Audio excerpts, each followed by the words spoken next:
Next topic is member access and inheritance.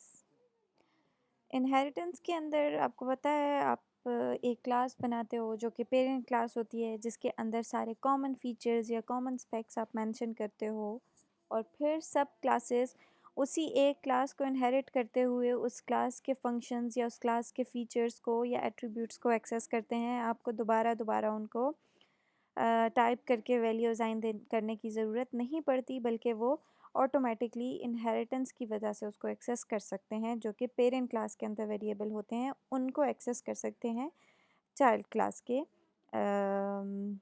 Member functions, अगर उनको access करना चाहें तो। ठीक है, अब जो ये टॉपिक है इसमें हम डिस्कस करेंगे मेंबर एक्सेस एंड इनहेरिटेंस। अगर के पेरेंट क्लास के अंदर कोई वेरिएबल है वो प्राइवेट है, तो ऑटोमेटिकली आपको पता है वो चाइल्ड क्लास में एक्सेस होगा। प्रोटेक्टेड है तो भी आपको पता है वो चाइल्ड क्लास में एक्सेस होगा।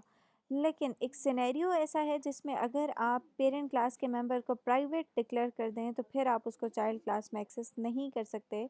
हम इसको इधर इम्प्लीमेंट करने की कोशिश करते हैं। लेट्स सी कि ये इधर इम्प्लीमेंट होता है या नहीं। यहाँ पर मैंने एक वेरिएबल डिक्लेयर किया, ये हमारी पुरानी एग्जांपल है। इधर मैंने एक वेरिएबल डिक्लेयर किया जिसको मैं बनाती हूँ प्राइवेट इंटीजर z। चलें इसको मैं लिखती हूँ प्राइवेट इंटीजर x। ओके, ये हो गया x वेरिएबल। अब मैंने क्या करना है, मैंने करना ये है कि इसको मैंने एक्सेस करना है। ये मैंने पेरेंट क्लास में लिखा है प्राइवेट वेरिएबल, इसको मैं एक्सेस करती हूँ चाइल्ड क्लास के अंदर, और इस वेरिएबल का नेम है x, तो यहाँ पर आ जाएगा x। ठीक है, अब चूँकि ऑब्जेक्ट बना के मैंने वैल्यू असाइन करनी है, तो मैं इसको ऑब्जेक्ट बनाती हूँ bo.x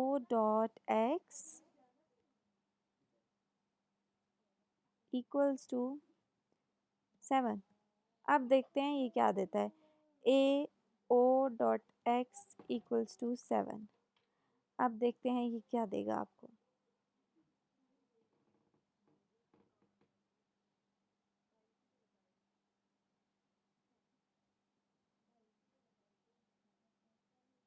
चलें, जब तक ये रन होता है, इंटरनेट कनेक्शन का प्रॉब्लम है, कनेक्टिविटी डिस्टर्ब हो तो वो रन नहीं होता। वो रन हो तो हम देखते हैं क्या आउटपुट आता है। जनरल में आपको बताती हूँ, कंपाइल हो रहा है। चलें, अच्छा ठीक है, इसके अंदर एरर आ रहा है, x has private access in a।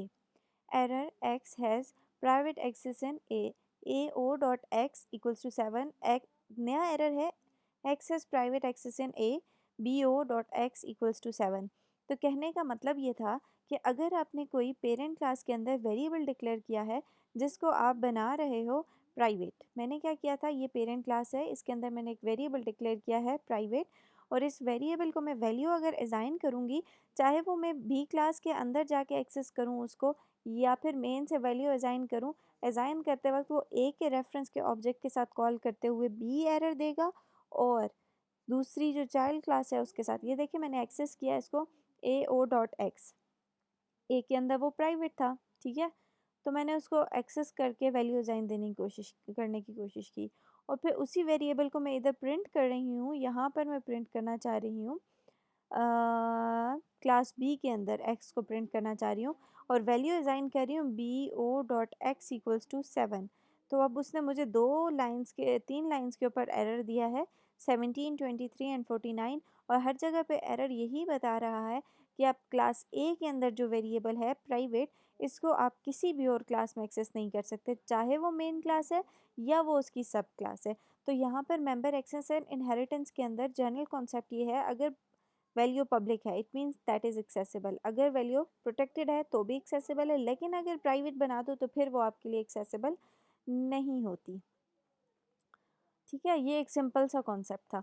अब हम एक नेक्स्ट कॉन्सेप्ट की तरफ मूव करते हैं, जिसमें मैं ये करती हूँ, सपोज़ कि एक्स वेरिएबल, चलें एक और प्रैक्टिकल एग्जांपल इसकी थोड़ी सी और देख लेते हैं।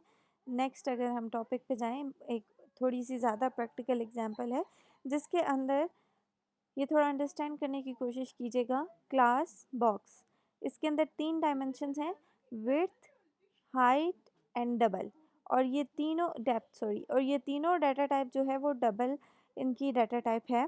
ठीक है। अब इसके मैं डिफरेंट कंस्ट्रक्टर्स बनाऊंगी बॉक्स क्लास के। एक कंस्ट्रक्टर जो है वो तीनों वैल्यूज़ को एक्सेप्ट कर रहा है, जिसमें ऑब्जेक्ट एज एन आर्गुमेंट जा रही है, और वो O B dot width, O B dot height, ये हमने टॉपिक पढ़ा था, passing object as an argument to constructor. फिर आप नेक्स्ट कंस्ट्रक्टर, इसमें डिफरेंट टाइप्स के कंस्ट्रक्टर्स यूज़ हुए हैं।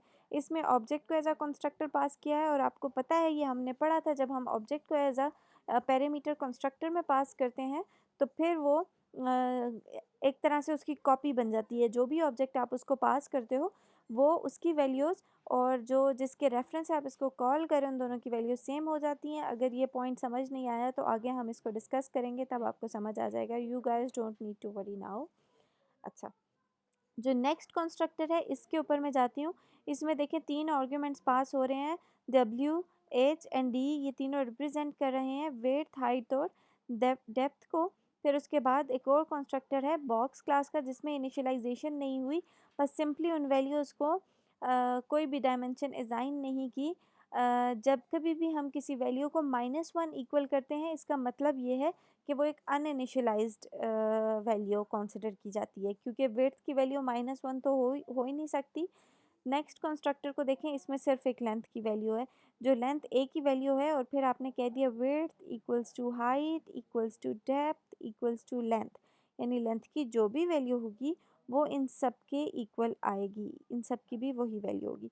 फाइनली आप उसमें से कंप्यूट कर रहे हैं वॉल्यूम की वैल्यू, जो कि आप width multiply by height multiply by depth कर रहे हैं। कुछ चीज़ें इसमें से टाइम सेव करने के लिए हम कॉपी कर सकते हैं, और कुछ चीज़ें हम यहाँ पर न्यू बनाएंगे जो कि इससे पहले हमने नहीं की। तो चूँकि कंस्ट्रक्टर्स का कॉन्सेप्ट आपको आइडिया है काफ़ी सारा, इसलिए मैं ये सारा कंस्ट्रक्टर का जो कॉन्सेप्ट है वो as it is copy paste करती हूँ, जिसके अंदर ये मेनली आपकी क्लास आ गई है। इसके बाद जो हम इनहेरिट करेंगे उसके साथ वो डिफरेंट कंसिडर किया जाएगा। यहाँ पर चलते हैं अपने कंपाइलर में, मेन क्लास को रहने दीजिए, उसके बाद इस सब को रिमूव कर दें। ये थी आपकी मेन क्लास। मेन क्लास के अंदर मैं ये डेटा रिमूव कर रही हूँ। ओके अल्हम्दुलिल्लाह, सॉरी। ये है नेक्स्ट क्लास आपकी। इसके अंदर मैंने क्लास बॉक्स के तीन आर्ग्यूमेंट्स रखे हैं, विड्थ, हाइट और डेप्थ, तीनों के आर्ग्यूमेंट्स डबल हैं।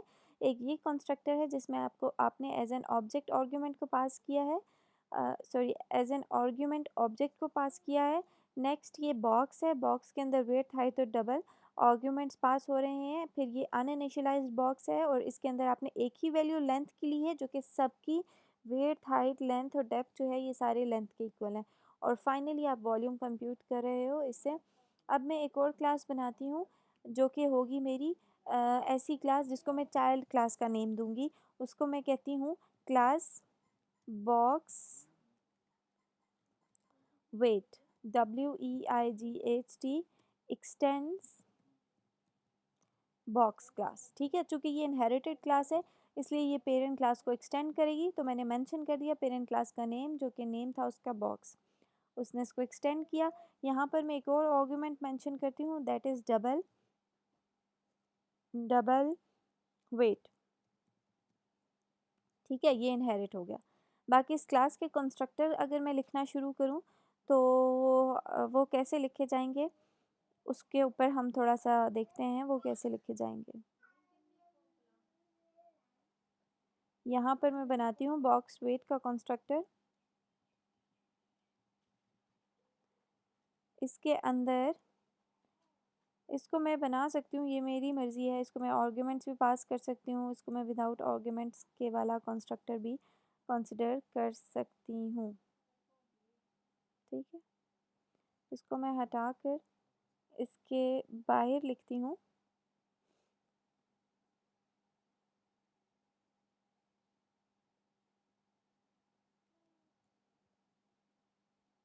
यहाँ पर बॉक्स वेट मैंने एक आर्गुमेंट डिक्लेयर किया है, इसके अंदर मैं डबल टाइप के कुछ वेरिएबल्स देती हूँ, double width comma double height comma double depth, right. अब मैं इनको मैंने असाइन करनी है ये वैल्यूज़ उन वैल्यूज़ के इक्वल जो कि ऊपर हमने डिस्कस की हुई हैं, ऊपर हमने यूज़ की हुई हैं पेरेंट क्लास के अंदर। वहाँ पर है एक argument that is width equals to W हो जाएगा, double sorry height equals to H हो जाएगा और डेप्थ इक्वल्स टू डी हो जाएगा। ऑलराइट, ये अब एक स्टैंडर्ड कंस्ट्रक्टर आप इसको कंसिडर करें, ये कंस्ट्रक्टर है, ठीक है। इसके बाद यहाँ पर क्या होगा कि यहाँ पर अगर आप एक चीज़ देखें तो ये रिपीटिशन हो रही है, दोबारा से आपको वो इनिशियलाइजेशन करने की ज़रूरत पड़ रही है, प्रॉपर एक स्टेटमेंट लिखने की ज़रूरत पड़ रही है। तो इसका सोल्यूशन भी हमें निकालने की ज़रूरत है। इसका सोल्यूशन आप कैसे निकालेंगे? आप सिंपली ये कर सकते हो कि आप ये जो डब्ल्यू विड्थ सुपर का यूज़ कर सकते हो। हम इसके बाद नेक्स्ट लेक्चर में हो सकता है डिस्कस करें कि सुपर किस पर्पज़ के लिए यूज़ होता है। सुपर इज़ अ कीवर्ड जिसको आपको बार बार यहाँ पर लिखने की ज़रूरत नहीं पड़ेगी कि width equals to W, height equals to H या depth equals to D. Directly आप जब सुपर कीवर्ड लिखोगे तो सुपर जो है वो पेरेंट क्लास को रिप्रेजेंट करता है, ऑटोमेटिकली वो पेरेंट क्लास की वैल्यूज़ को इनिशियलाइज कर देगा, आपको बार बार लिखने की ज़रूरत नहीं पड़ेगी। तो ये एक सेफ साइड के लिए मैंने ऑप्शन बताया, नेक्स्ट टॉपिक से रिलेटेड है। तो लास्ट ऑप्शन है आपके पास डबल डब्ल्यू, और वो किसके इक्वल होगा? वो इक्वल होगा आपके वेट के equal, WEIGHT equals to W, ठीक है। यहाँ पर ये आके बात ख़त्म हो गई, ठीक। अब इसके बाद आपने क्या करना है, आप मेन क्लास में जाते हो और मेन क्लास से आप कंस्ट्रक्टर को कॉल करते हो, बॉक्स वेट के ऑब्जेक्ट बनाते हो, ठीक है। तो मैं बनाती हूँ object box weight BW1 equals to new box weight, ठीक है। ये यूँ हो गया। इसके अंदर आप आर्ग्यूमेंट्स पास करते हो 4 6 8 2, ठीक है। इसी तरह आप दूसरा ऑब्जेक्ट बनाते हो, उसका box weight BW2 equals to new box weight with argument 1 3 5 7। तो ये कौन से कंस्ट्रक्टर को कॉल करेगा आपके ख्याल में? ये दोनों कंस्ट्रक्टर जो हैं ये बॉक्स वेट के इस कंस्ट्रक्टर को कॉल करेंगे जिसमें 4 आर्ग्यूमेंट्स जा रहे हैं, ठीक है। बाकी अगर बॉक्स क्लास का ऑब्जेक्ट आप बनाना चाहो तो आपकी मर्ज़ी है, आर्ग्यूमेंट्स आप 3 भी पास कर सकते हो और एक भी आर्ग्यूमेंट पास कर सकते हो, ये आपकी मर्ज़ी होगी, ठीक है। मैं सिर्फ आपको अंडरस्टैंड करवाने के लिए एक बेसिक सी एग्जाम्पल बता रही हूँ। अब मैं कैलकुलेट करती हूँ BW1 डॉट वॉल्यूम को, ठीक है। देखिए अगर आप पॉइंट लिखेंगे ऑटोमेटिकली आपको बताएगा आप कौन कौन से फंक्शंस को एक्सेस कर सकते हैं। तो उसका एक फंक्शन है जिसको आप एक्सेस कर सकते हैं, और ये आपने क्या किया, उसको एक्सेस कर दिया। फिर सेम आप फंक्शन को एक्सेस करने के लिए, है तो ये बॉक्स क्लास का फंक्शन, लेकिन चूंकि इनहेरिटेड है, यहाँ पर देखें बॉक्स वेट के अंदर आपने वो फंक्शन मेंशन नहीं किया, वॉल्यूम का फंक्शन वो बॉक्स क्लास के अंदर अवेलेबल है। लेकिन चूंकि ये इनहेरिटेंस चल रही है तो आप बॉक्स वेट के ऑब्जेक्ट के साथ बॉक्स क्लास के फंक्शन को कॉल कर रहे हो, थोड़ा सा समझिएगा इस चीज़ को।